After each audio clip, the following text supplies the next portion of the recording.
afterwards on the Council's YouTube channel. In addition, other people may film, record, post on social media, or blog from this meeting. The use of any such images or sound recordings is not under the Council's control. May I remind councillors to please switch your microphones off when you're not speaking. Thank you. Today we have Dr. Josh Wells, who's the Principal Officer for Flood Risk Management from Nottinghamshire County Council. We've got Dave Banks, who's a Director of Neighbourhoods, and we have Councillor Nigel Regan, who's attending in the post vacated by Councillor Solomon for this meeting. I would now like to move to the first item on the agenda. For apologies for absence, we've got Councillor Billin, and there are no substitutes. Does anybody have any declarations of interest? None? Okay. Next item is minutes of the meeting held on the 25th of July. I'm assuming everybody's read the minutes. If everybody's happy, can I have a show of hands? Moving on to the first item on the agenda, we have the flood risk update, and I'd like to invite Dr. Josh Wells for his presentation.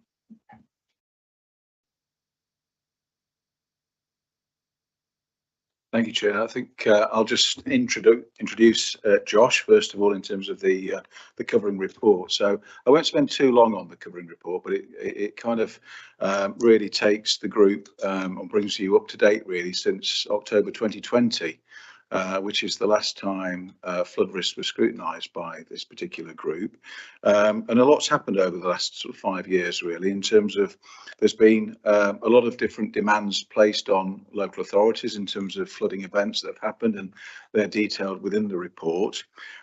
We also need to reflect on the scrutiny request form as well that Councillor Cumblack has produced. Which has identified a number of key elements that we need to focus on this evening, which is around, as I say, more broader flood risk and the impact that has across the whole of the borough.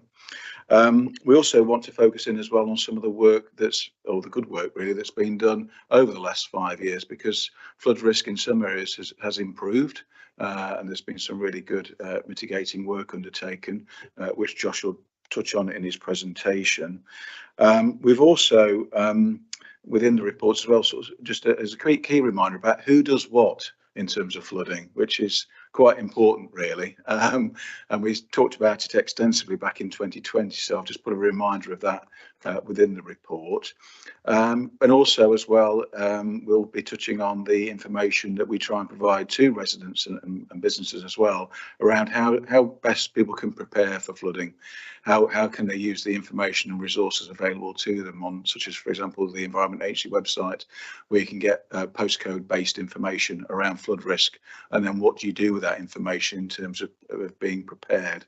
So I'm hopeful that we're going to have a really interesting evening. We're going to cover a lot of good information, which will be very beneficial to yourselves and indeed local residents.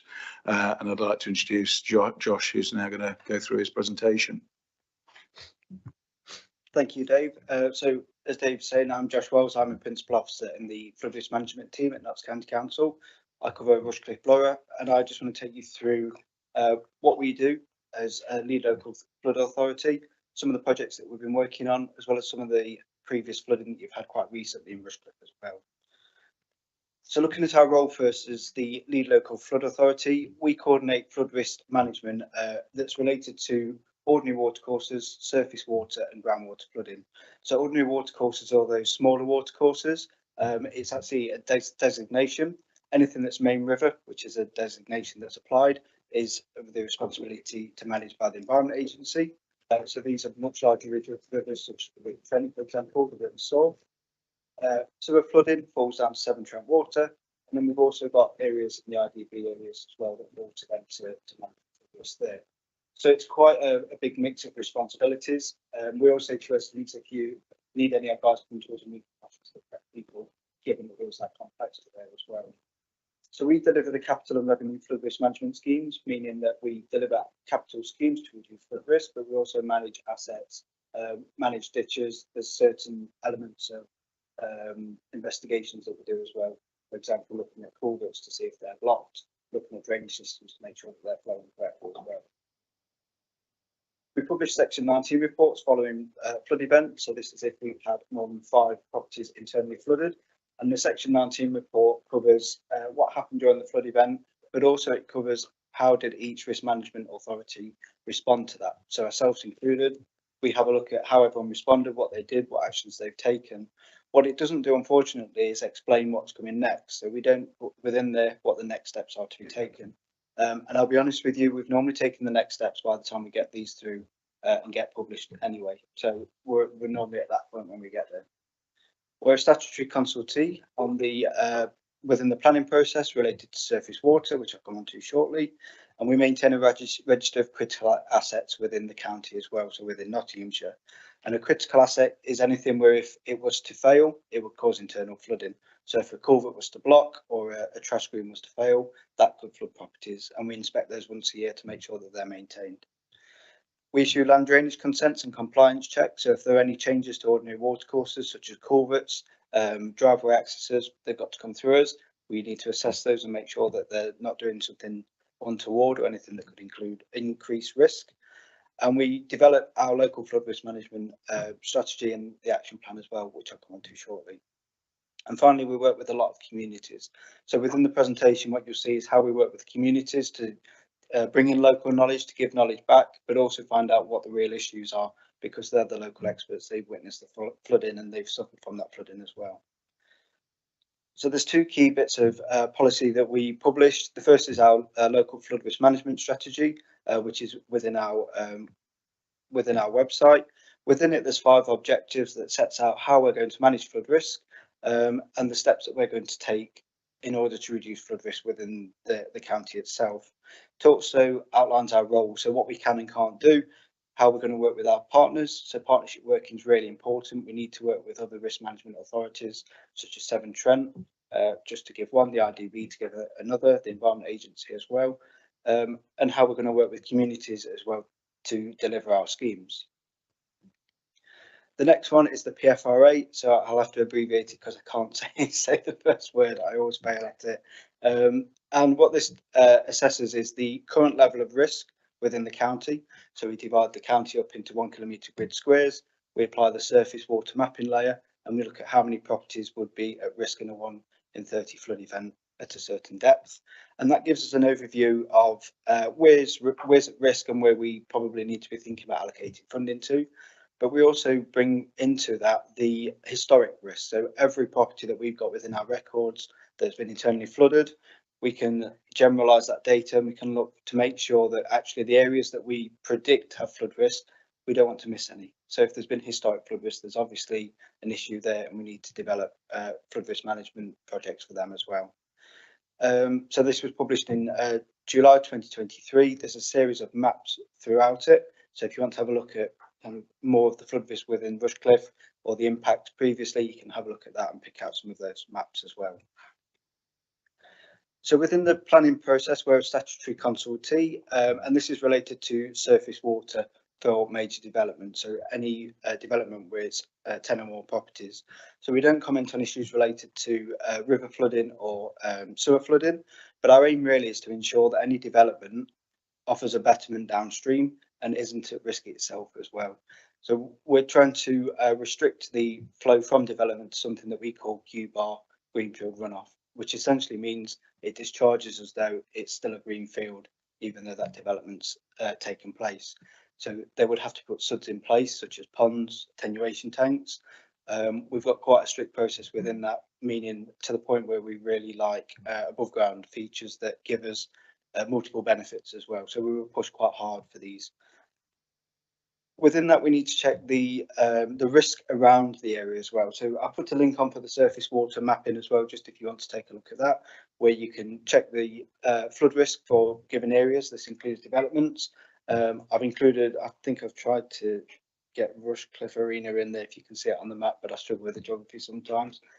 But what it's on it. I've got it here. Move across a bit. What you can do within that as well is look at the predictions for climate change within there as well, so you can see where that's going to increase. So we can bring that into what we do. when I was bringing the presentation together, I was asked to kind of look around the question, is flood risk in Rushcliffe changing? It's quite a big question. It's really difficult to answer. So I've tried to bring in a few points that maybe answer it, but it's up to yourself to make the full decision. So there's a real mix of flooding in Rushcliffe and the types of flooding that we face. So we've got surface water, we've got fluvial, and we've got sewer. So fluvial, sorry, is the watercourse itself. There's a big mix. It doesn't mean that you'll only get one type of flooding. It might be a combination of these as well. And what we've had in Rushcliffe is three significant flood events since 2023, and two of them have really impacted Rushcliffe quite significantly. So how we manage flood risk is having to change, and what we do within our job has to change as well. And this is because we now take a much more holistic approach and bring in a mosaic of measures. So we can look at structural measures to reduce flood risk. These can be things such as flood walls, for example, to keep the water out.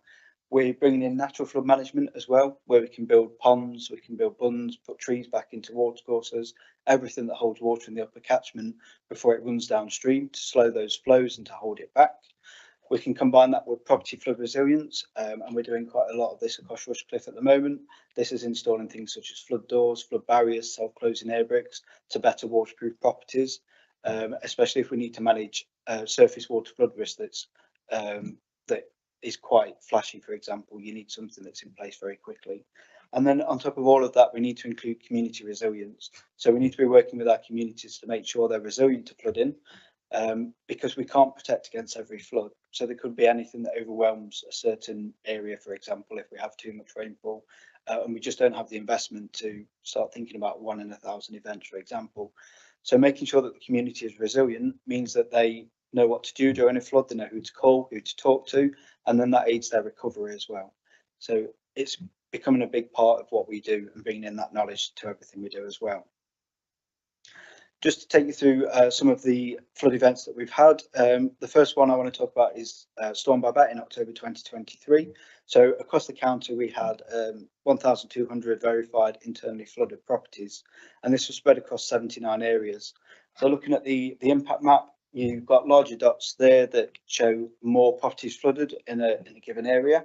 I won't say Rushcliffe got off lightly, but there's a lot less dots within there. Every property is still a devastating impact to someone.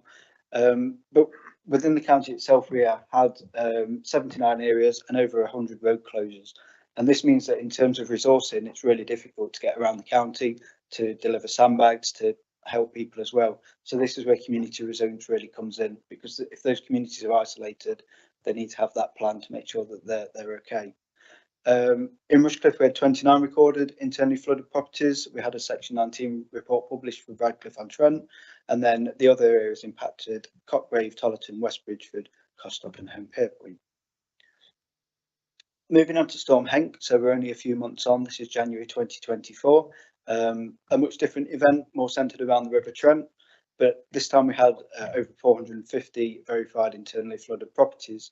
And we had record levels on the River Soar, so 1.298 metres. So I won't expect to remember that number, just remember that that was record in January 2024. In Rushcliffe, we had 82 properties internally flooded. Again, these are only the verified properties, which means that people don't report it to us sometimes. So the stats might be much lower. They might be worried about insurance, selling the property. There's a lot that goes on for people, and they just don't tell us sometimes. And we had Section 19 reports published in Costock, Zotch, Radcliffe and Trent and Tollerton as well.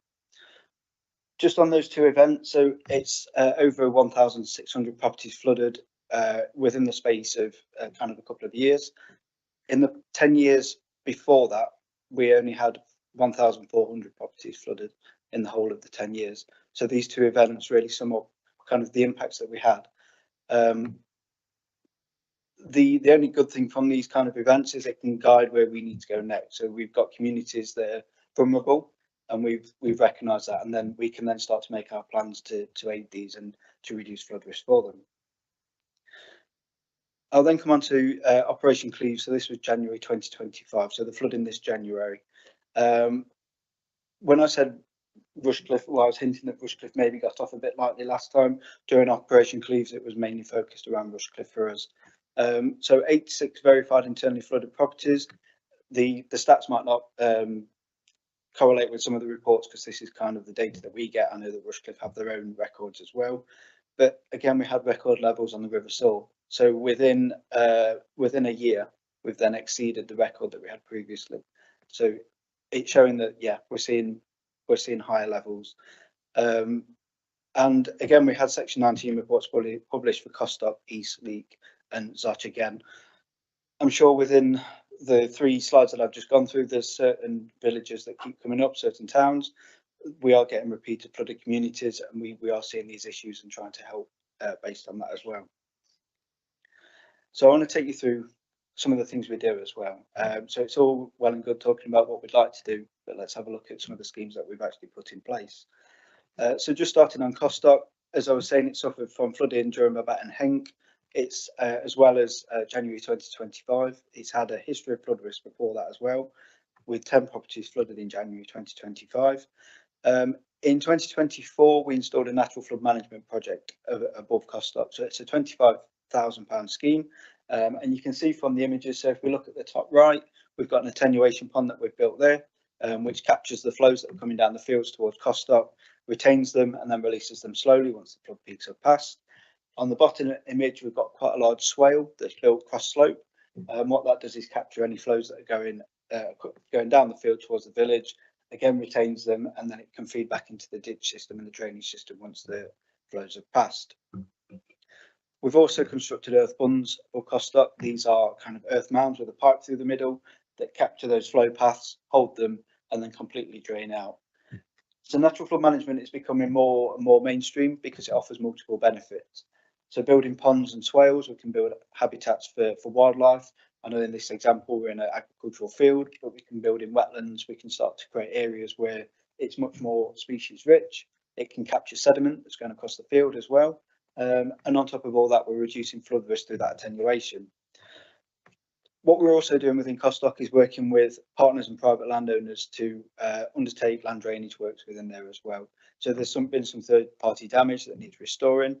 There are some assets that have not blockages but restrictions that we want to try and ease as well. So that's all ongoing as well and does take some time. So Costock is still an ongoing project for us. Moving on to Crockwell Butler, we were successful in bidding to the Environment Agency Natural Flood Management Programme, and we got £148,000 to install natural flood management for Crockwell Butler. Again, a frequently flooded community. You can see from the bottom image, the depth of it is pretty significant. It's quite a dangerous flood when it occurs. And I'd say where them bins are floating probably 1.5 meters deep, so it's not something you can get through. Our delivery partner, the Trent Rivers Trust, are working in the upper catchment with the landowners to install measures which slow flows, attenuate the water and reduce flood risk. So it's a lot of what we call leaky barriers, which are putting bits of wood back into the stream to act as dams, and then they leak very slowly, slow the flow down and provide roughness as well. The first phase of delivery has actually commenced last week. So sorry, I built this presentation a little bit early, but we are now installing the leaky barriers. We're installing 2-stage channels as well, which means we have a low flow channel and a high flow channel, which provides a lot more storage. And we've also included Crockwell Butler Parish Council within this as well. So they're very much a partner. They feed into it. They kind of highlight the areas that we need to reduce flood risk for, but also where the flows are coming from to make sure that we're putting the measures in the right place as well, not just based on computer modelling. We need to make sure that we verify that. Moving over to Tollerton. So I've included Tollerton because this is a great example actually where we liaise with the community to then work on improving the drainage for the village itself. So it's got a history of flood risk, 14 properties flooded in 2019, 14 in 2020. In January 2025, we only had 4 properties flooded. So it didn't quite trigger a Section 19 report this time. But again, we still want to work with this community just to make sure that we can do the best that we can. The first step for Tollerton was to have a community engagement event. So in the church, we met with the community that have been impacted. I brought a map, so you can see on the bottom left, and it was an exercise of draw on this map, show me where the issues are, tell me what's been happening, where the water's coming from, are there any ditches that need maintaining, for example. And then based on that, I had a list of actions that I could take away, and we've started to work on these. So a lot of the dishes have been cleared now. I've got one left to do, which is taking some time, but we're going through the legal process for it at the moment. And what we've also done is invested in some of the drainage work. So root cutting, I don't know how well you can see on the bottom right image, there's a blue line which indicates the culverted system, which did have some root ingress. So we've invested in root cutting to make sure that we've got full conveyance through there as well. And all this is based on community knowledge, what they've told us, and then we've taken those actions away. Finally, we've got Eastleigh. So Eastleigh, again, has a history of flood risk. And this is, again, where we wanted to involve the community, but also involve our partners. So the first step for Eastleigh was in January 2025, following the flooding there, we organised a meeting with the flood affected residents. So we had the residents group out, we had a walk around, discuss the flooding mechanisms, the impacts, and that all fed into the Section 19 reports. And I'll put that bit in there because the Section 19 reports aren't just written from the office. We do go and make sure that we're talking to the communities, to the flood action groups, to the parish councils, so that we've got the best information in there that we can. Following that meeting, we asked them to elect two members of the community to come along to the partnership meeting that we were going to organise. So this is where we could bring in Severn Trent, the IDB, ourselves, and Fire. And what we could then do is talk about the flooding mechanisms and take away next steps as well. So following on from the next steps, the IDB, for example, have now cleared the watercourse there and done a lot of maintenance. We've installed property flood resilience on the properties that are at risk. Severn Trent Water have been looking at non-return valves to reduce the risk of sewer flooding. And we're also trying to look at a much wider property flood resilience scheme as well to manage surface water flooding in Eastleigh. And we've also developed a community flood signing scheme with them as well, which I'll come on to, I think, in a couple of slides. Another county-wide project that we've got is our property flood resilience programme. So property flood resilience are things such as flood doors, self-closing air bricks, waterproofing of bricks as well. And what we wanted to do following the DEFRA grant was actually offer something that was much more viable to a resident that's just been impacted by flooding, might be struggling financially or may not have the investment required to put property flood resilience onto their property. So the DEFRA grant was around £5,000. The average that we see to, I won't say waterproof house, but kind of improve it is around £15,000. And there's not really many, there's not many residents following flooding that can put that kind of money up front. So what we did was work to top that up so that these are all fully funded by NCC, meaning that there's no cost to the homeowner. This has really taken off. So to date, we've installed property flood resilience to over 100 properties. And you can see the image on the right. This is taken from Tollerton. This is actually boundary protection. So that's someone's garden gate, which is waterproof. So it doesn't have to be these metal barriers that you see that might not be aesthetically pleasing. It can be wooden. You can have composite doors. You can even have patio doors that are flood proofed. So there's much more options that come through. And each one's bespoke. So we go out, we survey, we talk to the residents, we make sure that we're replacing like for like so that they get a good offer and it's not something that's going to be detrimental to them or that they don't enjoy looking at, for example, given that they've got to live there. So this is ongoing. It's going to, yeah. Sorry. Yeah. I hate to interrupt the plot. I really good. I don't know. Yes, I hate to interrupt the flow because it's really interesting. Excuse me. I'm just curious. So what happens in an area you've got like that, and okay, that one's got a wall either side of it. That's fine. What happens? You know, a wall. Next property's got a hedge, or you've got somebody in a property that's maybe, you know, quite elderly and resistant to any kind of changes or whatever, or doesn't want their hedge because you know the point will just go round it. So how do you cope with those variances? Yeah, so with the example of boundary protection, it's got to be full properties. So with this, we've got a kind of a row of properties that we could fit it to, and they've all agreed to that. If not, then you'd have to look at individual properties. So that's where you might look at a flood door, for example, or waterproofing of the bricks instead. What we do look at is connectivity as well. So for example, if we install property flood resilience on a single property, what if that pushes it to next door? So if it looks lower or there's some kind of survey that indicates that, then we'll start to apply it to next door as well, which is why the scheme really takes off and you end up doing it to quite a few properties, because the last thing we want to do is start pushing it further and further along. We want to make sure that we've been there, done it once and done it correctly. So I think this is my final slide, and it's just to outline our community flood signage scheme. This is a scheme that allows trained members of the community to close roads during flood events. And this is to help reduce the impacts of bow waves. So you get mainly 4x4s driving through quite quickly, pushing water into properties, causing further damage, but also to promote road safety. So in some instances, so not Rushcliffe, but in Hoveringham, they want to close the road when the Trent gets dangerous so that it's done quickly to prevent any accidents down there as well. As I was saying before, when we were looking at Storm Babette, we had a lot of roads closed, and that meant that we couldn't really get round closing all of those roads all at once. So this means that in terms of resilience, it really improves the community flood resilience. It gives them a connection to ourselves as well, so that they know who to contact, they can ask questions to us. So in terms of their social capacity, it really starts to increase it for them. The scheme itself is administered and financed by us, so we provide all the personal protective equipment, so all of the high visors, all of the signage. We administer kind of all of the paperwork for it, all of the trainings also provided by ourselves. And following Storm Babette and Henk, this has taken off quite significantly. So there's now over 650 volunteers across the county, so it's a huge undertaking to get to this point.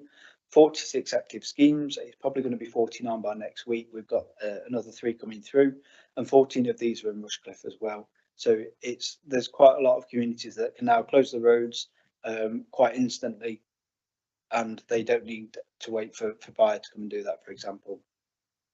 So the scheme, promotes community-led resilience. When I say that, it's because when we go out to them to set this up, we have a site visit and they tell us which roads they want to close. We're not telling them we want you to close this road. They're telling us this is the one that we want to close to better protect those properties. So it's all led by them. We just facilitate that for them.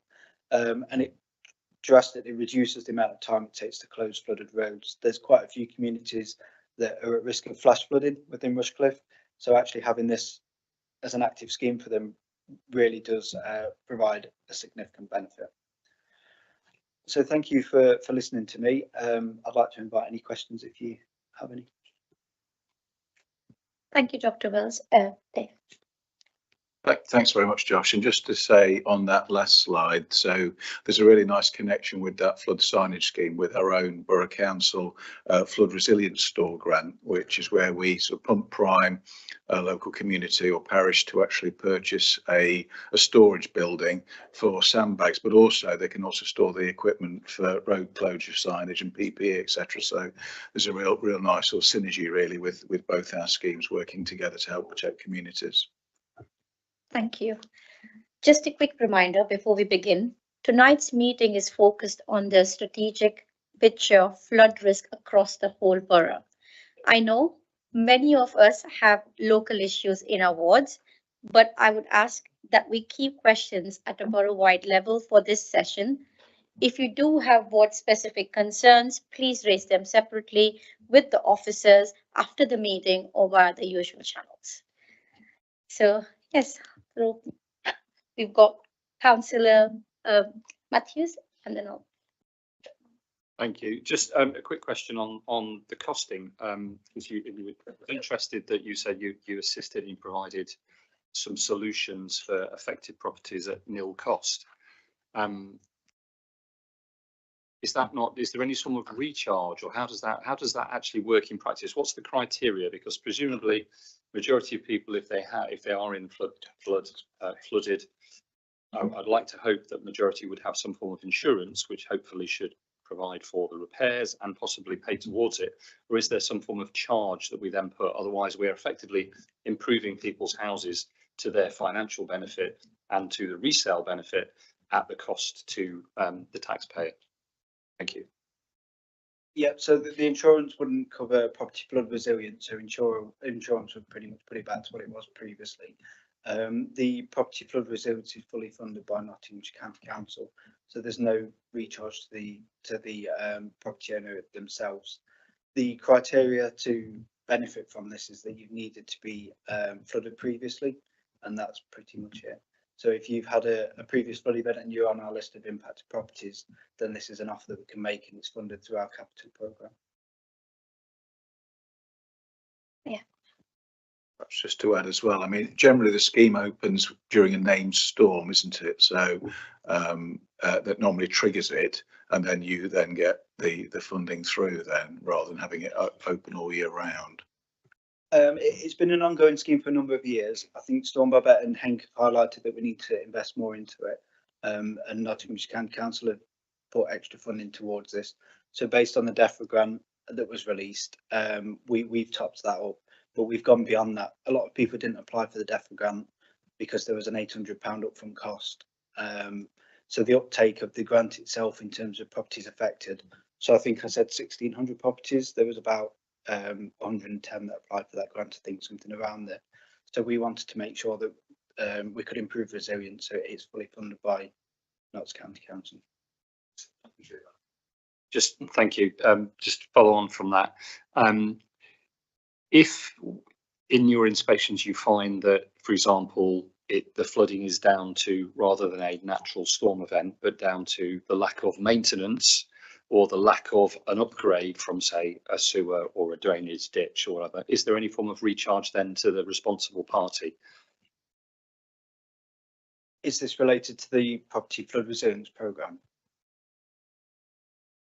In that case, we would assess, so if we feel that property flood resilience wasn't needed, then we probably wouldn't apply it in that case. So for example, if it was a block culvert and we've had no history of flood risk in that area, but we've got cases within Rushcliffe where we've got an asset that's failed, but there's still a significant surface water flood risk, so we would then apply it to it as well.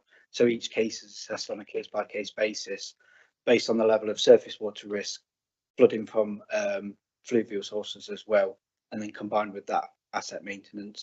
But if it was purely that an asset had failed and it's now been repaired, then we probably continue to monitor before offering that property flood resilience. Councillor Maranda. Thank you. Yes, and yeah, this is really interesting. I was fascinated looking at the map there of the whole of the county and seeing different places where there was lots of properties flooded. There's one point about that, which is when we're looking at what will be, potentially happening in the future with getting a lot more sort of really heavy downpours and flash flooding or sort of huge deluges coming into the catchment areas. How well are we prepared to sort of predict where that will go in the future? I know we know where the flooding is, I think, but when we've got the small dots where a few are flooded, a few are flooded, a few are flooded, is there somewhere it's almost at the point where that one small dot becomes a big purple dot? Or if you see what I mean, we've got some of those places that are close to being flooded that we are watching and monitoring as well. And the second thing was I'm really interested in the natural flood management as well, because we've had lots of other discussions within the borough as a whole about how we have, I think, the lowest amount of tree cover of any of the boroughs and districts in the county, and how we're trying to do more to increase that. And if that can help sort of make the land more of a sponge to hang on to the rainwater for longer and mean that we don't get these big spikes, where should we be putting those trees? So if I come to the first question, the future flood risk is quite hard to predict. So we can use the surface water mapping link that I've shown. We can use the flood zones as well, and it's a case of, so within the preliminary flood risk assessment, I managed to say at that time, we've got the future flood risks that we think could occur, for example, but it's really hard to predict where a certain storm will go. So Babette, for example, came from the east and got stuck at the Pennines and dumped a lot of water on Nottinghamshire, which is quite different. Storm Henk was prolonged rainfall over Derbyshire, and Operation Cleves was prolonged rainfall over Leicestershire, meaning the Soar. So it's really hard to predict on a case by case basis.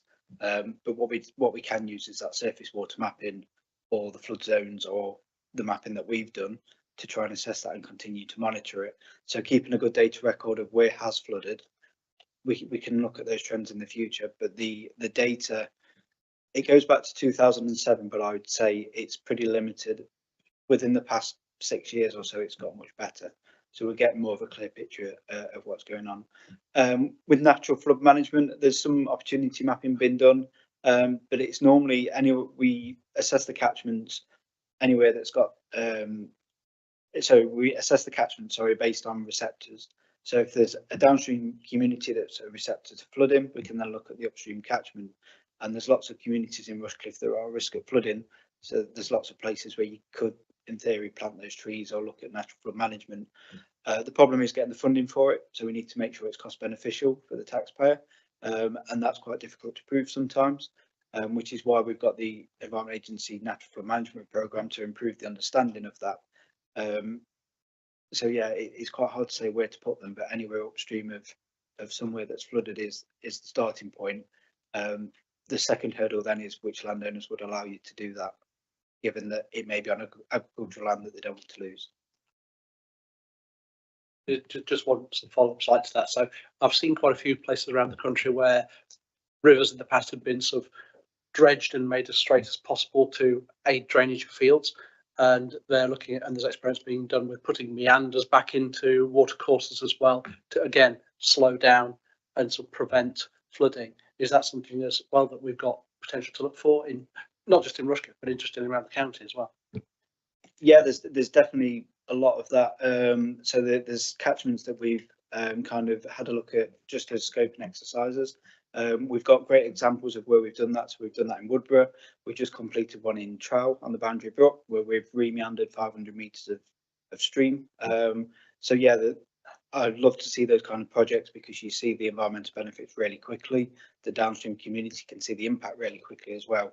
So yeah, that feeds into the mosaic of kind of options in your toolbox of natural flood management options. I think within Rushcliffe at the moment, it's been more looking at leaky barriers, bunds, ponds.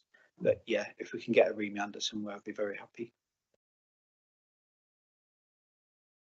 Thank you. I just wanted to bring members' attention to paragraph 3.2 of the report, because that covers the Environment Agency surface water flood mapping link, which I'd really encourage members to have a look at because it's relatively new, isn't it? It's a relatively new tool that they've released, but having spent some time looking at it, it's pretty accurate in terms of the areas that are prone to surface water flooding, and we're starting to see, as we've discussed tonight, that as a more frequent form of flooding within the borough. So it's really important that residents are encouraged to look at that, and it's quite appropriate we've got the meeting tonight because it's actually Flood Action Week this week. So we're spending some time trying to promote again the Environment Agency resource and encourage local residents to access the information at their postcode level so they can then be more informed and more aware and hopefully more prepared. Councillor Pocock. Thanks. I've got a few basic.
You have to prioritise those areas that have been flooded.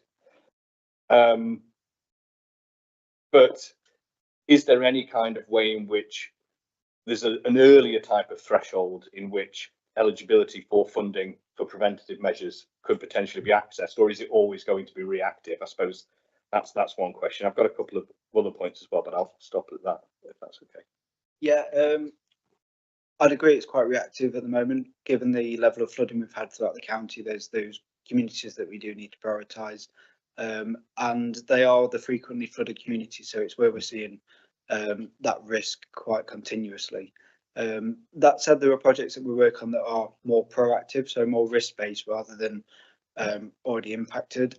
Babette was a really significant event, so 1 in 125 rainfall, 1 in 125 return period rainfall in some areas. So that gives you a really good idea, actually, of if we have that rainfall over the county, what's going to happen. So we get a really good picture of what could be near misses, what could be flooded, and then that's where we started to prioritise the project.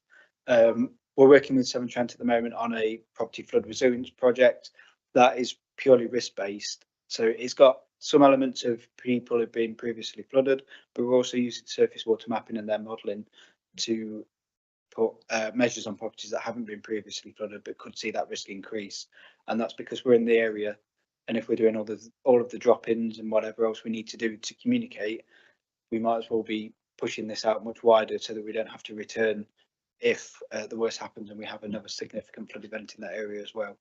So I'd agree it's quite reactive at the moment, but I think as resources start to free up slightly, we then go into the more proactive projects as well.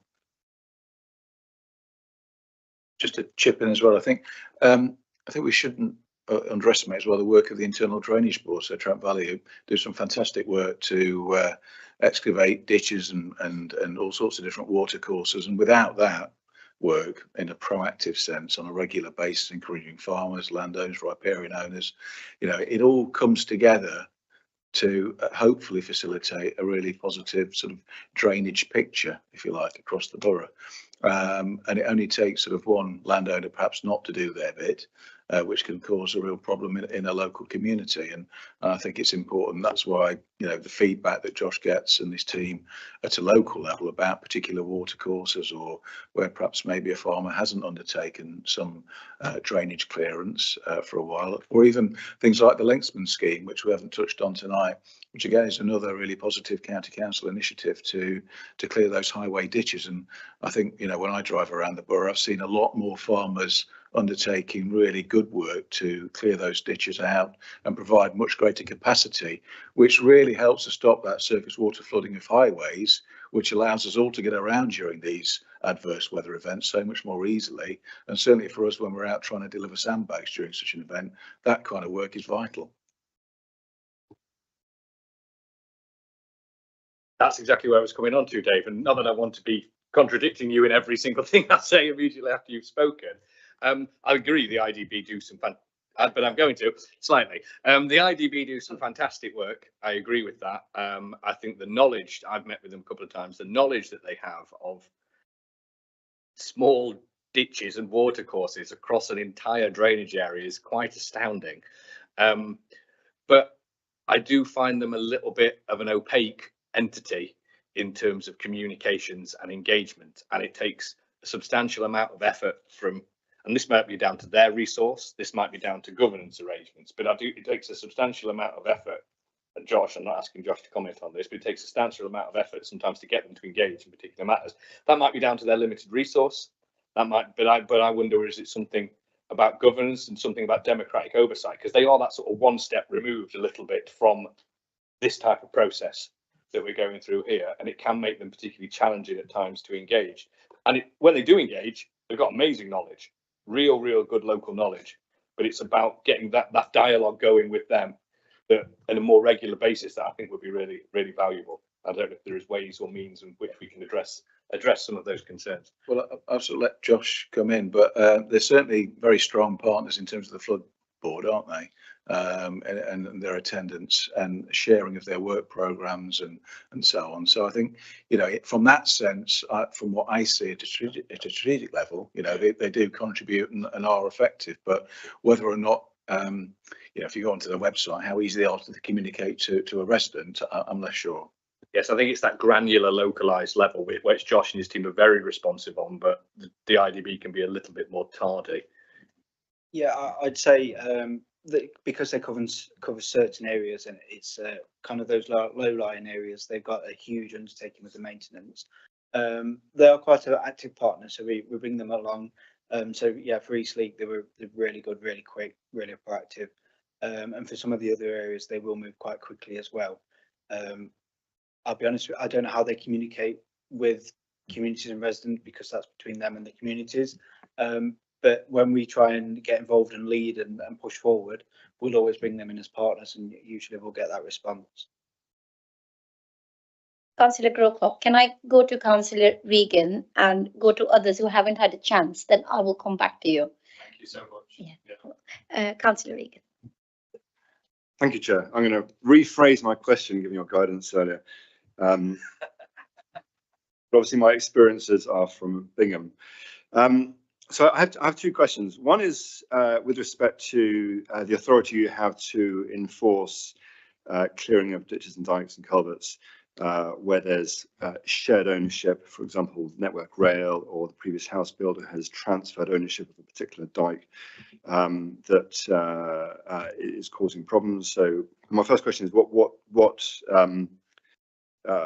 ability do you have to enforce clearing of those ditches, dikes, or culverts? And my second question, if I may, which forgive me for indulging myself, it comes up on social media constantly, which is the building on new builds on floodplains. And I know there's a perception that building on floodplains causes problems further up, which I don't fully understand.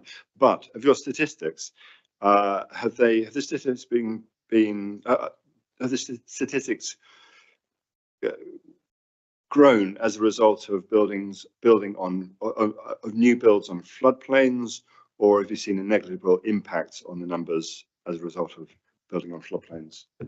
Okay, so coming to your first question, the main law that we've got behind us is the Land Drainage Act 1991 that allows us to enforce those ditches or those culverts to be maintained. So if there is a problem, what we usually do is go in quite nicely, explain the issue, explain the downstream flood risk, and hopefully, and the majority of the time, people will undertake that clearance.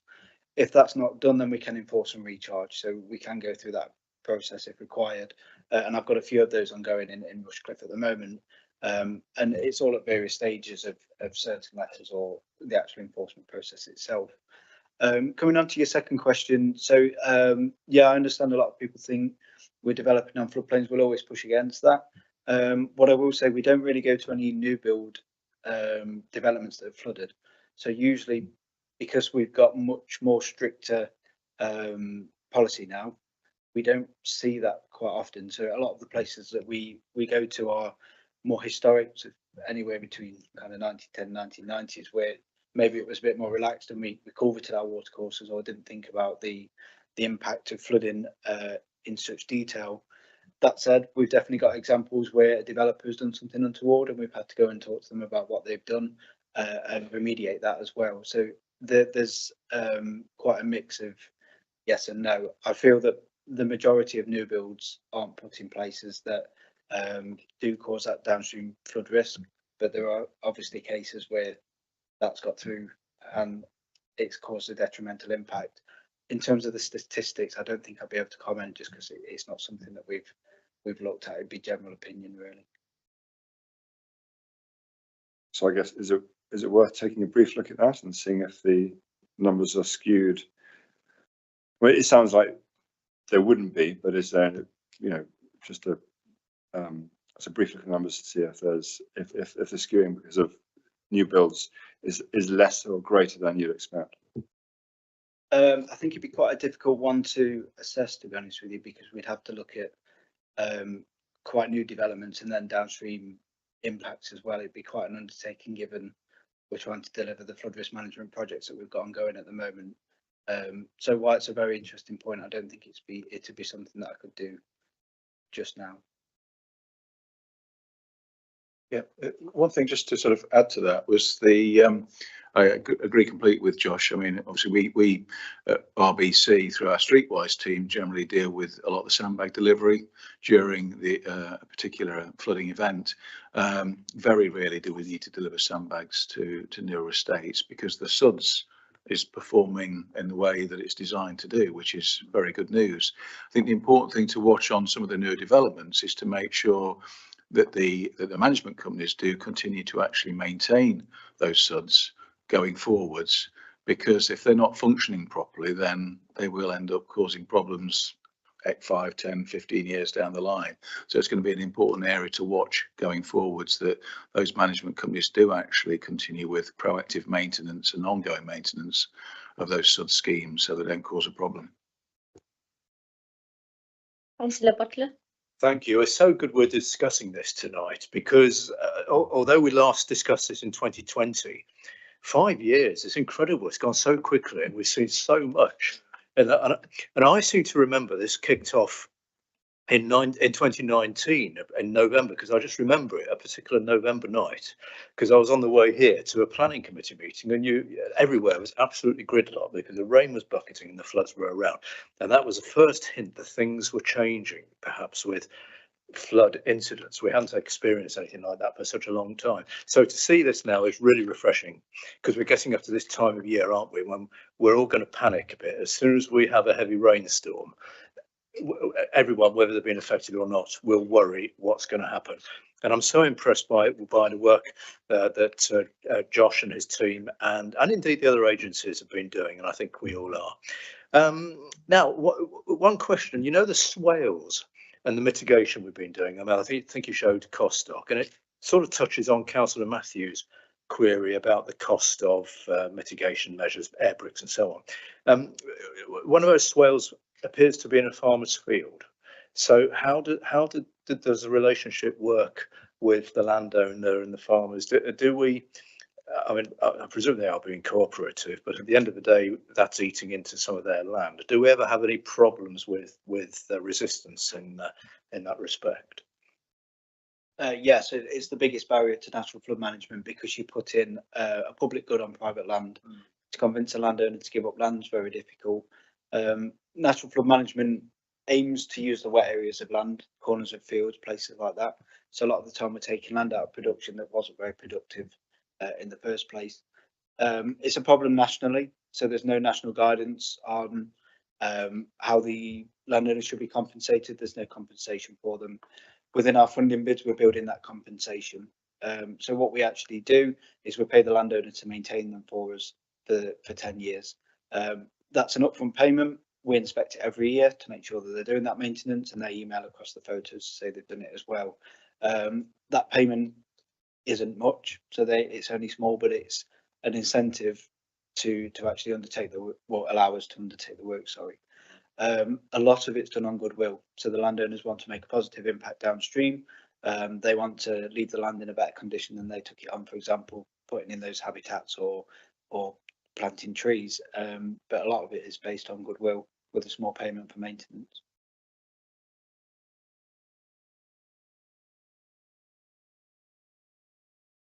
And that, yeah. I suppose in terms of river flooding, or obviously the just too much rain at the same day at one time, the biggest asset really is building up community resilience in areas which we are known will flood. Obviously, it's hard to anticipate those that might in the future, but anyway, building up those that we know about in terms of flood wardens and sandbags, and obviously the community flood signage scheme. And I'm just wondering how you go, if you know areas where it is, we are going to get flooding, but you haven't got people coming forward to volunteer for these jobs. Do you work with the parish councils? Do you work with borough councillors, county councillors? I mean, obviously, there's a role there for us to actually, if part of our ward is a flooded area, to help build up that resilience, because at the end of the day, it's going to be so much better for all our residents if something is in place to help, to go into action pretty quickly, rather than waiting for obviously streetwise to appear with sandbags. With the best one in the world, they won't get there as quickly as if they're in place. Yeah, so recruitment can be a challenge. So we've tried postcard drops before and we didn't get much response. The best way really is word of mouth, working with elected members and working with parish councils. The parish councils themselves, a lot of the members will volunteer themselves to close those roads. They'll know people that will help, and then they'll start to recruit that way as well. Yeah, we'll work with district borough councillors, county councillors, everyone really that can support us in picking out key members of the community that know more people that can help. And then that's when the scheme starts to snowball a little bit and the word gets out there. And then, yeah, hopefully you get a dozen or so volunteers. With us having 650 volunteers across the county now, it's a huge volunteer base that gives us a lot of information and a great service as well. And I'm hoping that that's benefiting their communities. We just need to keep making sure we're passing the good word about it, facilitating this for them in a way that's actually effective as well. Councillor Barney. Yeah, just to already acknowledge the fact that people have said the great work that's done by the County Council and also the Borough Council. I know in times of flood and crisis, probably 15 calls a day with Dave, and boy, am I glad that you guys are there. It's absolutely nothing more horrific. But going back to some of the comments that Councillor Grocott was making about prevention, and also some of your comments there in relation to community support and the role of locals, I've noticed that in some of my areas, not to be pro, but just to draw from the experience, that the communities that have faced the most horrific flooding, where they've been back in their house only for a couple of weeks, and then just to find themselves the same situation again, and then to be still now a year on, is there a duty of care that we're going to have to kind of change our approach a little bit, and perhaps go beyond where we're currently at? I think where we're allowing people and markets to decide where the right places are for people to live and to continue residing. Also touching back on the planning comments and issues, I think there are flooding issues, by the way, with new build estates. I can think of several, don't want to be procal, but across my county patch where we're experiencing year on flooding on new estates. But longer term, there's quite a lot of us, despite the current political trend to not disbelieve the scientific data and evidence that thoroughly supports the climate change crisis that we still continue to face. But forgetting all of that and trying to not politicize that, I wonder if we're going to have to change our role, not perhaps now, but over the next 10, 15 years on how we support communities. I also just have noticed, and I totally understand, people that I've known for a long, long time in my own life and in my own community who are facing this now year in, year out, don't like to accept the actual reality that there's probably nothing more that can be done. We've, in some cases, we're at a point where the water levels are so great and are likely to increase, and these 125-year flood levels are now happening year after year. Unfortunately, 125 years doesn't seem to be a accurate correction, but it's easier if you're in that situation, your house price has crashed, and you know you're likely to flood this year, to still say, well, there must be a ditch we can clear, or it's that new housing estate that's causing the problem. Is there a way, as together as communities and as councils and as councillors and with all of the agencies, that we can start to address some of those very human and real changes and challenges beyond? And I also wanted to say, I don't think anybody's acknowledged, I think we'd all agree, the brilliant job all our flood wardens do, and our signage team's incredible, and the brilliant change there's been, but just in how many of those we've got over the last 5 years. Yes, so a really interesting point. I think it's going to come from national policy if we're looking at managed retreat or anything like that, or giving up areas. There's definitely areas, I would say, where there's only so much we can do, and they've got that level of flood risk. If they're resilient enough to manage that flood risk, then it may not be that they need to move, for example. And there's a lot around recoverability at the moment as well. So when we talk about property flood resilience, there's also an element of talking about recovery. So if you've got tiled floors, if you've got waterproof kitchens, there's businesses now that actually they want to be back within 3 days instead of 3 months. So they'll tile the floors, they won't use plasterboard, for example. They'll use other methods, meaning that all they need to do is disinfect, sweep out, and then they're back into their property. So there may be examples in the future where we have to live with that level of risk, and you have to accept that your property will flood. But if it's still going to be horrific, but if you've only got to clean up and you're back in within 3 days, it's better than being out of the house for 9 months, a year, and especially if it's more frequently as well. So I think we're starting to talk to some people more about recovery, and talking to your insurance about building back better as well. So could you stone your floor? Could you have a waterproof kitchen? Could you put horizontal plasterboards, radio electrics? There's a lot around the house that you could do that would mitigate against the actual damage of the flood itself. But again, it's probably one for the insurance industry, and those individual properties, if that's the way that they want to go with it. Thank you. Before I come around for the repeat round of questions, I've got 2 questions. The first one being, in your presentation was really good, and it identified how there are different risk management authorities like yourself, the Borough Council, Severn Trent, Internal Drainage Board, etc. So how is performance monitored across the different risk management authorities? That's the first part of my question. And the second one being, is there a mechanism to hold partners accountable when actions are delayed or ineffective? In terms of monitoring it, it's kind of these kind of meetings and the scrutiny meetings that would scrutinise our approach to managing flood risk. I don't think there's anything that would manage the IDB other than public opinion, for example, just to give them. So I'm not saying that they're doing something bad, but just if we were looking at that kind of example, so it'd be more public opinion. I think there's nothing that I could do if there was a partner that wasn't coming to the table, other than try and push that and get the officers on board that I want to get on board. So it makes it quite difficult for us. Sorry, what was the second part of the question?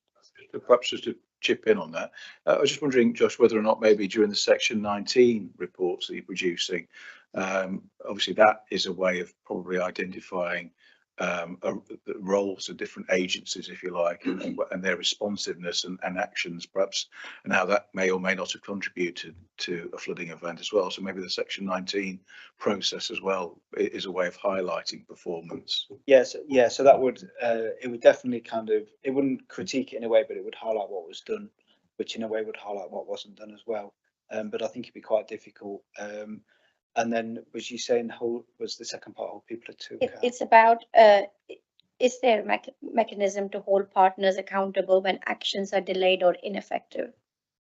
Other than us putting a lot of pressure on them, elected members putting pressure on them, communities putting pressure on them, that's kind of the way forward with that. I don't think there's nothing that I could do as lead local flood authority to push that action. And Dave mentioned Section 19. Can we see an example, obviously not now, but after the meeting, can be circulated, of a recent Section 19 report? And how is the public kept informed of their findings? All the Section 19 reports are published on our website. So if you go on Notts County Council and type in Section 19 reports, there's a lot of them to read if you fancy going through them all. They're all there. We most recently published the January 2025 one, so they'll probably be the ones of interest at the moment, especially for Rushcliffe. So yeah, you can have a look at those. In terms of updating the community, it's done through drop-in events, it's done through community engagement events. So when I mentioned going out to Tollerton, we update them on the Section 19 reports. We also pass information through the parishes as well. So when I meet with that community, it'd be really difficult for me to email all of them individually because I'd get an individual email back. So what we do is we'll send information through the parish, and then the questions will come through so that we can update and say this is when we're going to publish, this is the likely inclusions within it. And we'll also be talking to flood wardens, flood action groups at the same time to include information that they'd like in there as well. So we need to get a good idea of areas that flooded. Within the Section 19 reports, what we don't do is say this property flooded, because it can cause property blight. So it's more areas. So we'll highlight those areas. We'll speak to the people on the ground to make sure that we've got that that in place. So a great example is Zoch, because it's really hard to actually find out which property is flooded in Zoch, just given the geography of it. So actually using the information from the flood wardens, we could get a much more accurate picture, and we can then feed that back through the parish council as well as the flood wardens of when we're likely to publish and the inclusions within that as well. Councillor Matthews, and then I'll come to Councillor Brooke. Thank you. I think mine will be short, as the chair's stolen my thunder on that last question. Flooding has come up at other committees as well, at growth and development. Primarily there, it was around runoff from new estates that were and surface runoff flooding. And we had great difficulty in getting other agencies to come and be accountable, particularly Severn Trent. And the Environment Agency did come along. I think you yourselves have, somebody else from the county has as well at those committees. And it seems to be that there is very little that can be done even by the Environment Agency, although they do hold the strings, I think, in terms of enforcement. on improvements where surface water flooding occurs due to excess runoffs and such. Is there any way of highlighting from your perspective, from the county lead authority perspective, of highlighting those failings really? Because I think that's something I would like to have seen, and it was something I was incredibly frustrated in growth and development from being able to question those people who have responsibility for that, because they never bothered replying or turning up to any of the requests that we made as an authority. Yeah, it's definitely something that we can push through our network. So we normally have a good relationship with the partners and we can try and bring them on board. So if you're really struggling with any partners, please let me know and I can try and have that chat and see if we can get them to get them engaged. As you talking about kind of the developments in the surface water flooding and then how do we manage it once it starts to occur, that's when it comes back to us. So if the development is starting to give us that issue because it's surface water flooding, we have the responsibility to manage that. So that's when we will step in and hopefully look towards solutions as well. So if you're seeing that, please. It was more to do with the regular surface water excesses that we get. I mean, there's one literally just about 100 yards that way that literally every time it rains, the junction with Loughborough, Eton and Rugby is awash and the houses there flood all the time. So that is just thinks it's ripe for some form of upgrade of the infrastructure, but nobody will ever seem to take responsibility or do anything about it. Yeah, apologies. So if it's sewer flooding, it would fall to Severn Trent, but with them being the lead, it's not something that I can enforce or push with them, I'm afraid. One thing just to perhaps look out for with Severn Trent, Josh, was we were having, I think they're going to recruit some community officers, as I recall, who are going to, I'm not quite sure of their region, locality and what their geography they're going to cover, but hopefully they will become more, if you like, the face of Severn Trent in localities and provide that contact perhaps that we're looking for in terms of being able to liaise with them. So we'll look forward to their when they get recruited and rolled out. Yes, I think they've been recruited. They've just got their team manager as well, so I think they're going active at some point in November. I briefly met the one for Rushcliffe, so I'll be having a chat with them soon, and I think that would be a good way forward. Yeah. Can it be fed back to Severn Trent about our difficulties and frustrations in contacting them? I'm sure they're aware, but I think going via your formal channels and also kind of reiterating the message that we are quite keen to communicate with them, especially with the community officers, and we would welcome them coming either to a borough council meeting or establish contact with us. We would really appreciate that. Yeah, would it be possible to have a letter or an email from yourself just outlining some of the issues that you've had and I can pass that on? Is that possible? Yeah, that's fine. Yeah. It takes correction. Thank you. I'm going to stick with this theme of communication. It all seems to be fitting together smoothly, the way it's flowing. One better than that, can we have their details? Can they be shared once this team has been appointed? What are their contact details? What are their email addresses? Can they be shared with all councillors as well, so we can raise individual issues? I think what I'm seeing from the different comments made, and Dave, I'm kind of looking to you on this a little bit as well, is we have the partnership in place for the strategic planning of flood defence, right? But what we don't have is a partnership in place for the strategic coordination of communication with communities and residents. That's not what's happening. Josh has made it clear a number of times that he can't cajole. He can cajole, but he can't compel a responsiveness from the multiple agencies that have this kind of responsibility. So the way I would look at this, working in partnerships, is all right. We're not going to ever get those legal. Well, you could if you went down a long route via Parliament, via MPs, etc. You're not going to get a legal route to put it in place. But could there not be an item around communications or within the partnership structures as it works? So what are the minimum, and some standards, some protocols, service level agreements, memorandums of understanding, not binding, but some protocols of how residents need to be dealt with, how quickly we're going to get back to them, who's responsible for doing it. You get all your agencies who come to your strategic meeting and you agree those protocols at that meeting, and you agree who's responsible from those different agencies, so you're able to do it. It's just a suggestion, because I think we're all going to be faced one of the things that we're all going to be faced with increased risk. One of the things that residents hate the most is not knowing. It's not necessarily the fact that they want something to be done immediately. It's just the not knowing. It's the powerlessness that comes with that. So if we've got a centralized team that's a partnership team made up of the different agencies with clear points of contact for this level of responsiveness, that would take the burden away from you, certainly, and it would share it across the relative responsible agencies. It could be coordinated as well, Dave, at a borough or a sub-borough level. You could do it, you could divide it into the different planning areas of the borough or something like that, and do it at that level and say, right, that's our little coordination team, kind of like the police response units that we have as well. That's just a suggestion. I can pause there. I've got something else to say, but I can stop at that point. I'll give way to Councillor Barney. Yeah. Yeah, and then we'll give chance for Dave and Josh. Yeah. So it's genuinely just in response to that. So for my out of date experience as a county councillor, maybe things have changed. The only way that I often found that we could get the drainage board or Severn Trent involved was a letter from the MP, and then they would jump quite quickly. And I have to say, once we had got them there with MP support, boy, you could change an awful lot. The example in Gotham was multi-agency, and even despite the record rainfalls we've had, my goodness, the improvements made as a multi-party effort were significant. So I think the points you're making are good. It would be great if we didn't have to just rely on MP letters.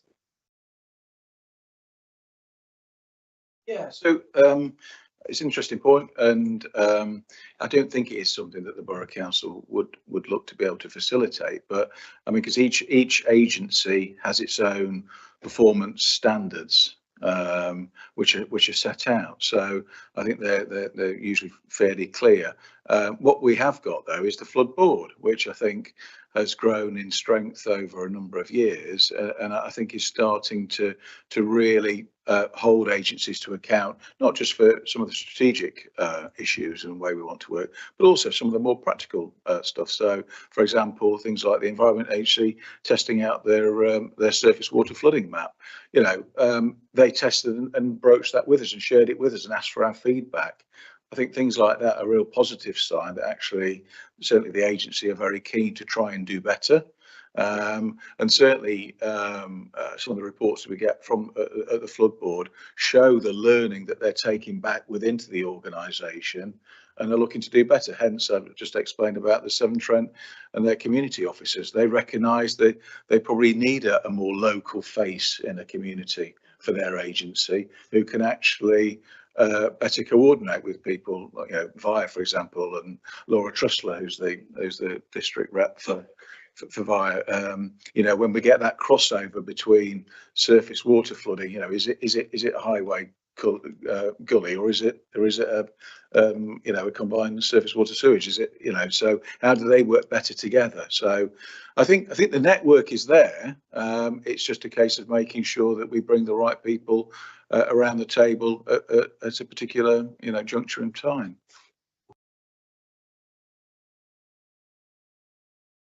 Yeah, so sorry, I was going to agree with Dave. Just the flood board's probably somewhere that we can discuss that communications element of it. But again, it's not for me. I can't push the other agencies. We can only do what we can do at the county council. But it's definitely something we can raise at the flood board about more strategic communications as a partnership rather than from individuals. Because given that mix of responsibilities over flood risk, it can get confusing for residents. And even as reluctant as it might be, almost a named contact rather than a kind of a general national form that you might fill in or something like that. Who is that contact for that area? The other point is communication related, but it's external as well. And I suppose the answer would probably be via the flood board. Is that I'm going to using your phrase, not to be parochial, but you look at a specific example. There are situations, and you will have this as well, and others will, where a landowner might be a national agency, like Network Rail, for example, who erect a fence that then prevents the Trent Valley Internal Drainage Board from accessing the sides of a gully that massively need clearing out with overgrown foliage. And this is a criticism of the Trent Valley Internal Drainage Board. It isn't, but I have no faith in their ability to cajole Severn Trent National Network Rail into removing that fence and allowing them access. It's not because they aren't expertise at what they do in maintaining watercourses. I just don't see them as experts in being able to lobby Network Rail to make that kind of decision. They don't have the clout. They don't have the clout. They don't have the seniority. They don't have the expertise in communication. They are and lobbying. They are people who maintain watercourses, not lobbyists. So I think to have a space, and this might be the space where those kinds of issues can be picked up and addressed, because we got a nice little meeting, we identified the principal problem, we identified the principal barrier, but on a local level, at a ward level, that's not going to be addressed. It needs to be escalated into a forum where the request can be made formally and with enough seniority that it's got some clout. Even then, Network Rail might prove intransigent, as they've done on a number of other issues, but at least we'd have a route then for raising big issues with big, powerful national bodies and other landowners that are preventing the management of very bespoke, small, local flood risk issues. Dave and Josh, you both have said that the borough, you've said the borough can't facilitate it. Josh says, you've said, yes, we'll discuss the issues, but you don't have that much of clout or that much of influence. You can't make partners do things. So where do we go from here then? Because I mean, I can hear this frustration across. Members are feeling frustrated that there are all these issues, there are communication issues. Surely there must be some kind of mechanism, or is the only way to go to the MP?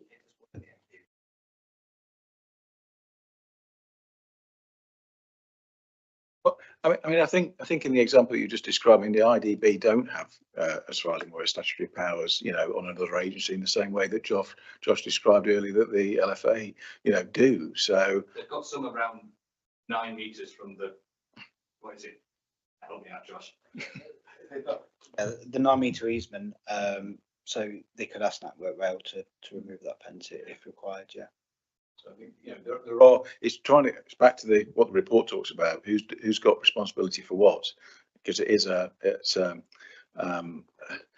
team effort, if you like, in terms of each agency coming together. And yes, it can be complex, you know, when you've got other asset owners such as Network Rail. I mean, you know, we've had situations in Bingham where, you know, they've been responsible, and we've had to use a variety of mechanisms to try and bring them to account. So, and we'll continue to do that and work through, you know, we have got a really strong partnership in knots, you know, through some of the key agencies, and I think things are improving. It's probably not perfect, but we'll certainly play our part. And talking of communications, I know we do this when there is a flood event or a storm. You and your colleagues kindly keep us all informed as to what's happening. Maybe we do this anyway, I can't remember, but even before we get to an inevitable storm, which I fear we are going to get, let's face it, sooner or later, we're going to have another incident. Would it be helpful? Well, yeah, we've got to be realistic, haven't we? I mean, this is the world we're in now. Might it be helpful if we send some sort of aid memoir reminder round to all members of the authority to be prepared? I mean, I know we don't keep anything, but whether it just might keep us all minded, not necessarily those that are here tonight, but the whole authority, to be prepared. This is who we need to contact. This is what happens if you have a flooding incident, because otherwise you'll be busy anyway, but you'll get lots of very strange questions which won't be helping you when you're trying to help people. So in Members Matters today, we've already put an article about flood week, so we're already sort of on the ball, hopefully raising that. And I think it's important as well, you know, there's a lot of information on the council's website, you know, around what to do before a flood, what to do during a flood event, and what to do afterwards. So, you know, the resources are there, and I think it's really important, certainly as elected members, to really keep pushing that Environment Agency postcode checker information out, to using all your newsletters, your social media feeds, Facebook feeds, whatever it is, to get people to sign up to that, so at least they can get their warnings to their phone, and indeed thinking about vulnerable members as well, members of the community as well, you know, making sure that neighbours talk to one another.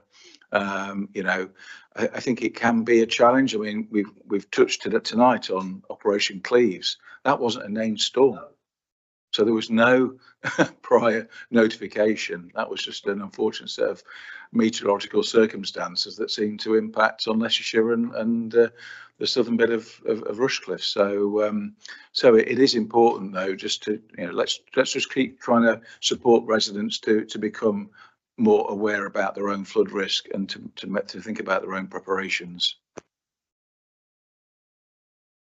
Just Yeah. just going back to the section 19, that you do one of those if 5 houses are flooded or something, was it? Yeah, and that's to sort of explain if all the authorities involved have actually exercised or done the job they should have done. So what do you? So you say you post them; they get posted on the county council website. So do they have no other purpose? I mean, are they? I mean, presumably, if you 5 houses or more, you could get a lot of Section 19s done. And if one sort of agency is continuously not performing what they should be performing, then is there not anything that happens after that, or pressure to be brought? Well, that falls down to an officer level to kind of promote the next steps and push the next steps, really. The Section 19 reports, there are quite a lot of them, and the purpose of them is to document what happened, so that when we're looking at improving the flood risk for that community, we're targeting the right areas. They can feed into the funding process as well. So if we've got a Section 19 report, it's a published report that shows that actually this community is at risk. So when we're going for funding, we've got evidence to say this is what it is. And I'll be honest with you, there is statutory responsibility under the Flood and Water Management Act. So it's something that we have to do. As I was saying within the presentation, the reality is we've usually taken the next steps by the time they get published. So it's something that we do, and it definitely feeds into the future planning, because it does allow us to manage flood risk better by knowing what occurred previously. But it doesn't go into a huge scrutiny of the risk management authorities. It says what they did and the steps that they take. So if you have a look at one, you'll see kind of what Severn Trent, the IDB, what we did, what Vi did, what Rushcliffe did, the Environment Agency as well. But what it doesn't do is say this authority should have done this. Yeah.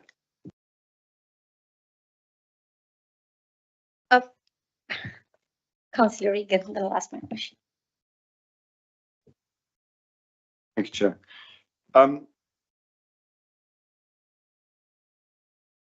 think as councillors, we need to think about our position in terms of representing constituents in 12 months' time if there's a major flood rain event, and if we haven't taken action. I mean, I think every single member has raised issues and sort of crossover issues, and I think Councillor Grockott's point about a strategic communications, so residents know who to go to and where action is taken prior to the event, because I recognise that the council is extremely good at responding to events, and we've had support in Bingham. Again, trying to bring it back to local, but those are my experiences. But prevention is a far greater value to our residents than sandbags on the evening of a rainstorm. So I don't have the experience to frame this, but if someone else could help me frame this, I think an outcome from this meeting should be a letter to both MPs who cover Rushcliffe, ensuring that the organisations that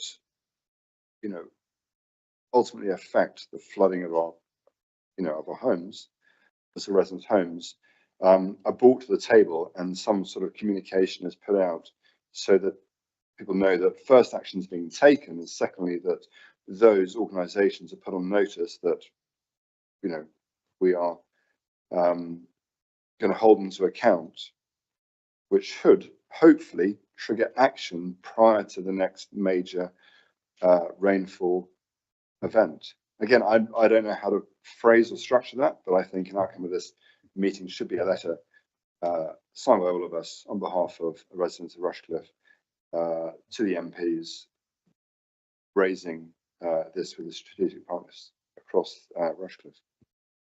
It's a recommendation then from this scrutiny group today that we write a letter. Yeah, I'm just trying to get my head around, I guess, what's going to be in the letter. What is it? What is the problem or the deficiency that you're trying to, I suppose, highlight? I'll come to you. I think one of the main problems is the lack of inter-agency joint strategic communication, the approach that's not working well at the minute, and we're not getting the responses, for example, from Severn Trent. And So I think Councillor Barney said that going by the MP route, that's what. Yeah, so there's something about agencies being responsive, isn't there? So you've got a situation where, I don't know, you've raised an issue with Severn Trent about a block sewer, you know, and they're not responding. A lot of the time, I think, you know, certainly from our experience, when we do raise a problem with Severn Trent, even though it's not really our role anymore, they do generally respond to it. If you use that front door and it gets logged, they will respond to it and will provide advice and information on what the I know one just recently whereby there was some routes blocking a particular sewer pipe. They've given a response time, how quickly it's going to happen. It's a big job because they need root cutters, etc. So what I'm seeing, I think, and what colleagues are seeing is generally quite good communication when things are reported through to them. I think if there's a particular deficiency, then absolutely we need to be getting in touch with whether that's senior management, using their complaints mechanism, whatever the mechanism that agency has for raising a concern. And each one has its own complaints route, if you like, individually, rather than necessarily through the flood board. Whilst, you know, obviously Josh is here tonight to represent the lead flood authority, and we can feed back those anecdotal concerns. But I'm just trying to drill down is what is the problem that we're expecting or identifying here tonight that agencies need to solve.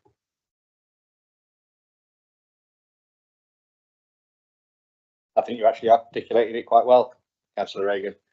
I think that the issue is the process that you've described there is kind of really laborious and complex for residents still. I think to a certain extent we as councillors can do some of that advocacy, and the more we're empowered to know who the contacts are, and I know now because of going through it myself, but it was hard even for me, and even then I'm still get challenges in response because I'm a lowly borough ward councillor. You know, maybe MP, that's the Councillor Barney's point about MPs getting responses, isn't it? Maybe at a strategic level, Dave, maybe as a director, you get more responses than the lowly ward councillor, you know, and you see a better level of response. But what I see is a real mixed bag, real intermittence. When you get the engagement is good. I'm not criticising that. The quality of the engagement, the quality of the expertise, it's good. It's the frequency, it's the time periods of responsiveness. It's the fact, a simple fact almost, that as a resident or as a ward councillor, you have to be the administrator for that work. You can't hand that on to an officer because there isn't an officer to do it for you. And that is the bit that's I personally find strenuous. And I'm going to do it now. I'm going to send a summary to Josh for a set of actions that we agreed, but I didn't volunteer to be the administrator of that meeting. I'm just going to do it because I'm conscientious enough to do it. And I think if you're an ordinary resident who's looking at making a complaint, that's even harder. So I think what Councillor Reagan was saying is what we want to ask our MPs to write to all the agencies involved, asking them to up their responsiveness and their coordination in reacting to concerns raised at a very local level by residents, by parish councils, by ward councillors. Is that right, Nigel? Am I paraphrasing you correctly there? Yeah, I would just certainly my ward, the issues have been recurring. If they were one-off, responded to and never reoccurred, great.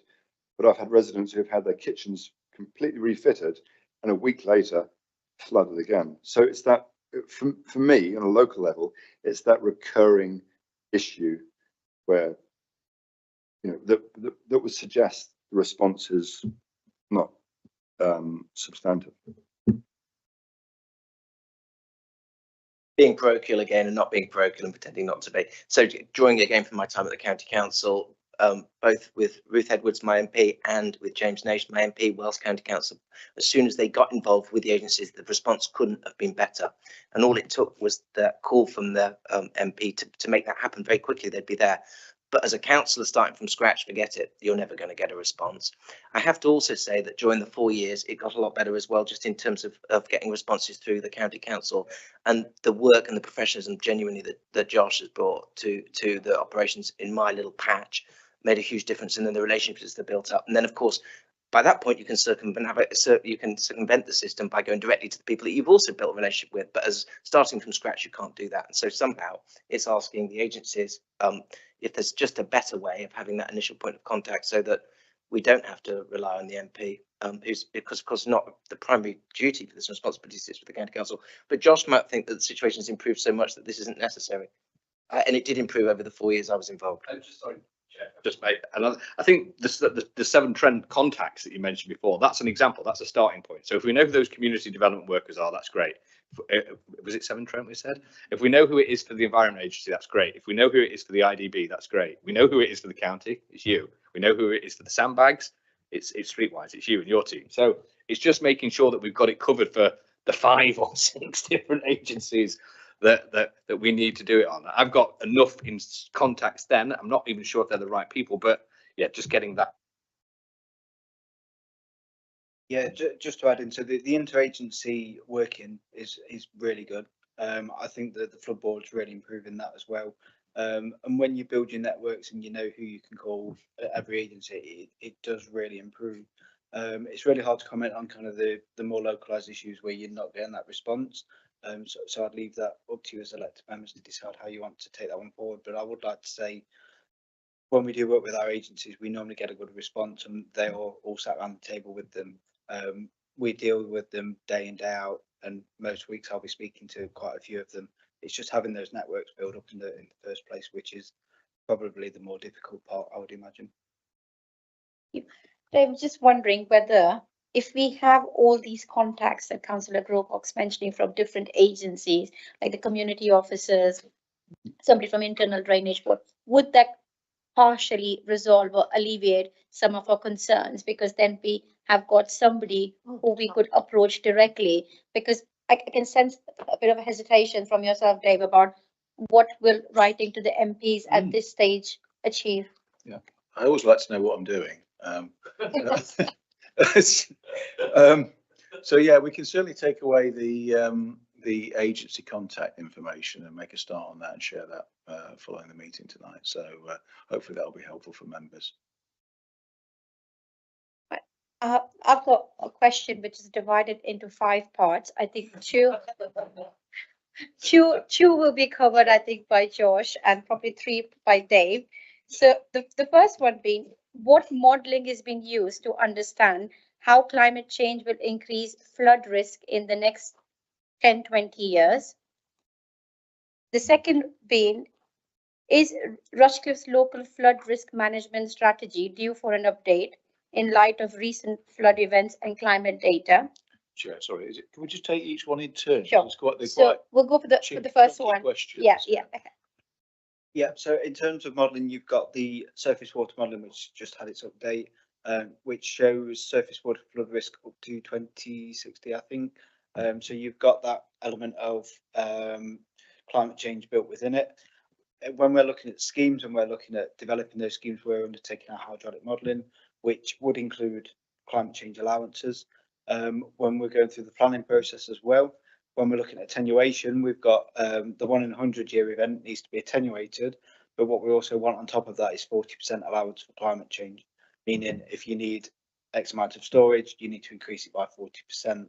So those elements do build into it, but there's not something that's very specific that's looking into that for Rushcliffe, if that makes sense. It's quite a national level, and it's driven by the Environment Agency.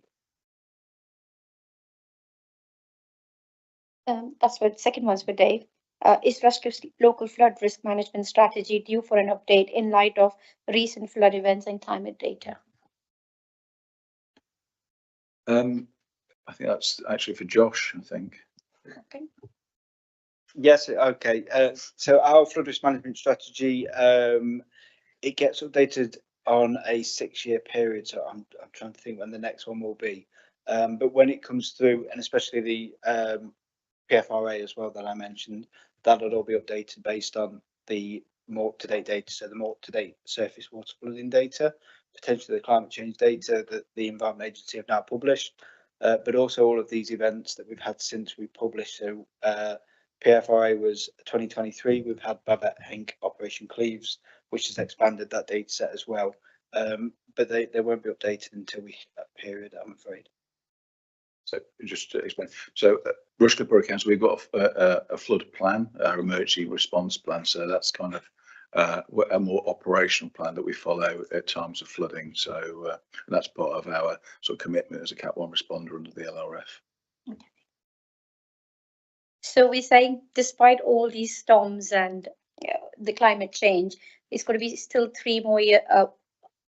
2023 was it when it was last published. So 6 years will take us to 2029. So we're not looking at updating the PFRA before then.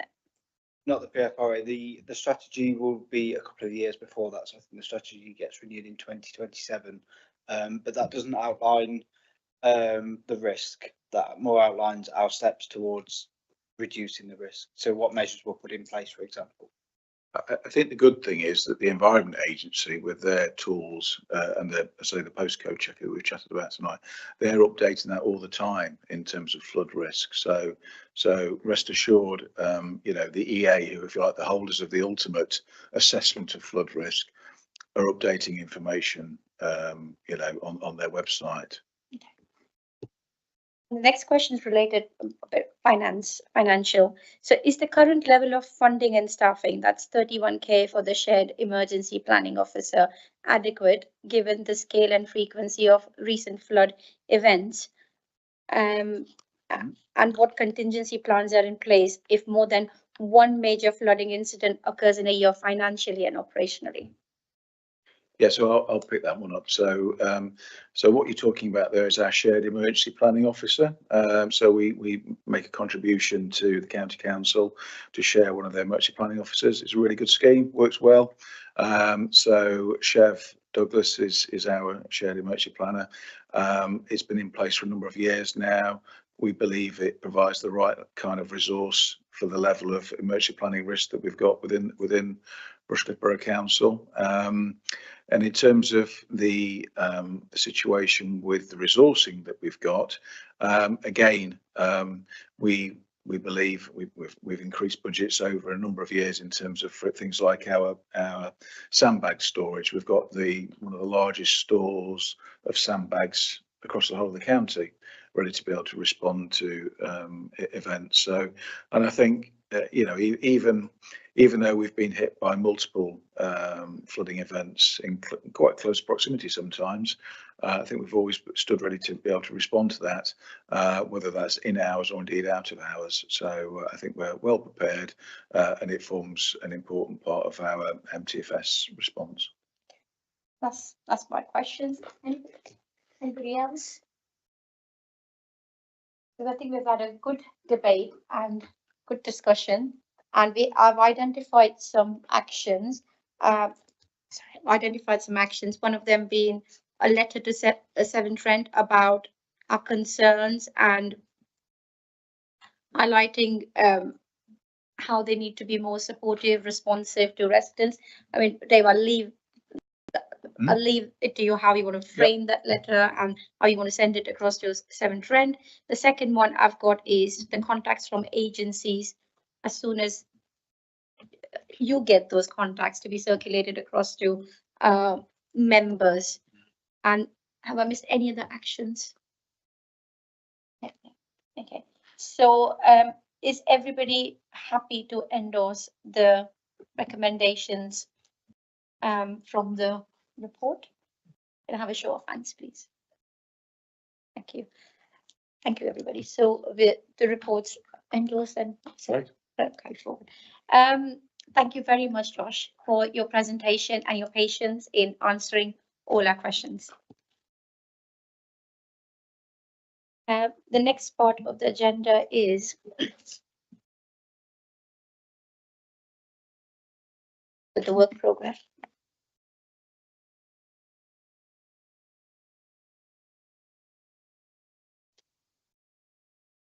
If you want to comment on that, Right. yeah. Thank you, Chair. So yes, the work programme is set out in the normal fashion as agenda item 5. I think just scrolling down, so we've got page 20 sets out your next meeting, which is on the 22nd of January 2026, where we've got asylum dispersal and contingency accommodation, including HMOs, which is a recent scrutiny request form that's come in. Clearly that's going to require Serco at least, and potentially the Home Office, to attend, and we cross everything in the hope that they will attend for that meeting, because it's obviously a government policy that's being implemented, and Serco are the agency who are implementing that policy within Rushcliffe.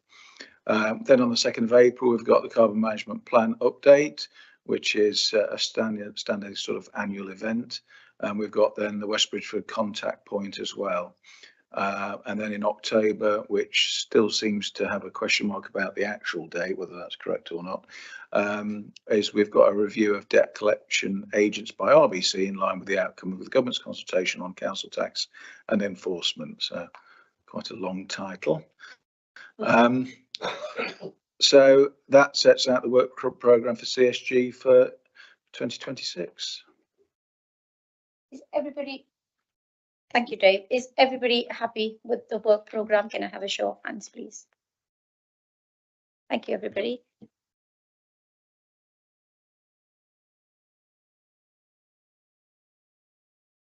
That's just to April 26, is it? We said, is that the full 2026 work programme? Sorry. No, just till October 2026. When Yeah, did- from a year from now, yeah. Yeah. So I'm just wanting a reminder, sorry, Chair. When did we agree? What frequency did we agree on getting MTVH back again in front of us? What was the frequency we agreed? You didn't agree a frequency. You agreed to actually complete another scrutiny request form, because that was formed part of the minutes of the last meeting. Who was doing that scrutiny request? Well, any of you can. Yeah, and our understanding also was that it needed to go through COG and be approved. So, and also there was a big debate about the constitution. So what we're saying now is that we complete the scrutiny request again, and then submit it, and it goes to COG, and then we try and bring MTVH within a year's time.